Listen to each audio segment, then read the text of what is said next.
what industries do you think are generally avoided by bankers and insurers now, and which ones are still welcomed? So if you have some thoughts on this also, maybe we can start with Sir Asuncion.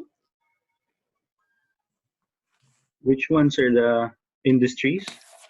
Yes, industries that are generally avoided. So for our listeners right now, they're actually coming from a lot of different industries.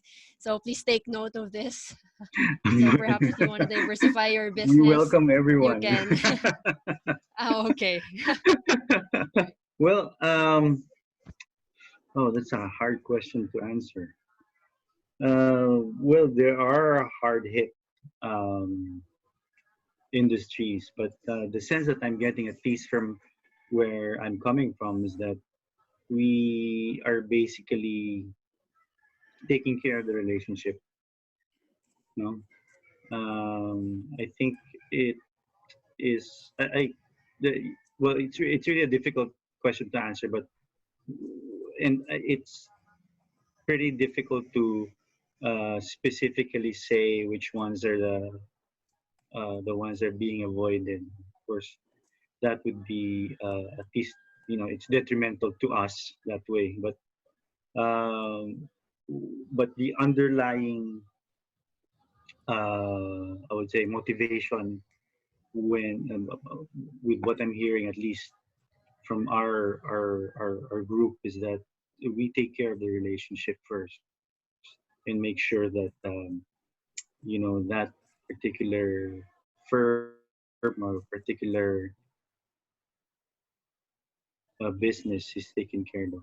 And but it is obvious that at this point, banks are really um cautious. No? I mean, who would not be cautious? No? So, but um, of course, if you're looking at a new normal and pretty much looking at the winners, open close parenthesis, and losers, open close parenthesis, you pretty much know where you would want to uh, be more liberal in a sense. But if you're looking at the future, you'd be looking at industries and companies that will thrive under a post-COVID situation or a new normal. Firms that are low touch, firms that are indulging in less contact. But of course, generally, of course, what I see is that industries will adjust, and then they will have to, I was in a panel again just yesterday, and then they were talking about how innovation will be greatly rewarded. So I think the post-COVID world, as mentioned, would, of course, that's also looking into the side of trade financing, firms that are going to adjust quickly, you know, and yeah, I think pretty much that's what I wanted to say about this particular question. Okay. Okay. Thank you, Sir Asuncion. How about Yeah. with Cliff?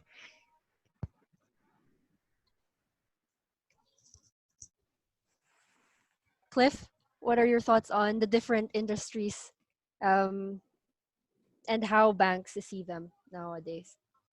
Banks and trade Yeah, lenders. yeah. I think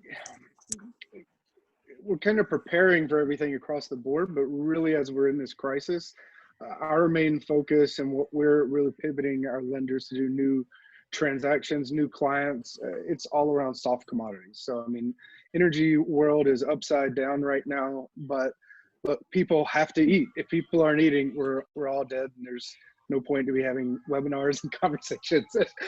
So I think it's look, all the governments have things in place to protect food distribution, food supply chain. So that's a major focus of what we're looking at right now is soft commodities, and really focusing on that across the board. Thanks, Cliff. And Rafi, what are your thoughts on this? Yeah, sure. If I just traffic light the industries, I mean, let's start with the grain. Definitely, food industry, food and beverage. That will be because that's a necessity. That will be green light.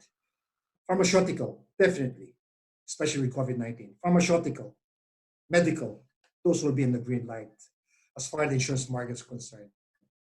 Um, red lights, tourism, airlines, automobile industries, and now they're related on the automobile side, hotels, commodities. I like commodities. It's been my bread and butter for the Okay. last few years, but unfortunately, commodities is going to be tough. On the amber, I'll probably say technology because you still need technology to move forward in terms of our lifestyle and how we do things. So I think those will be the type of industries that would be how the market will be looking at as far as COVID-19 is concerned.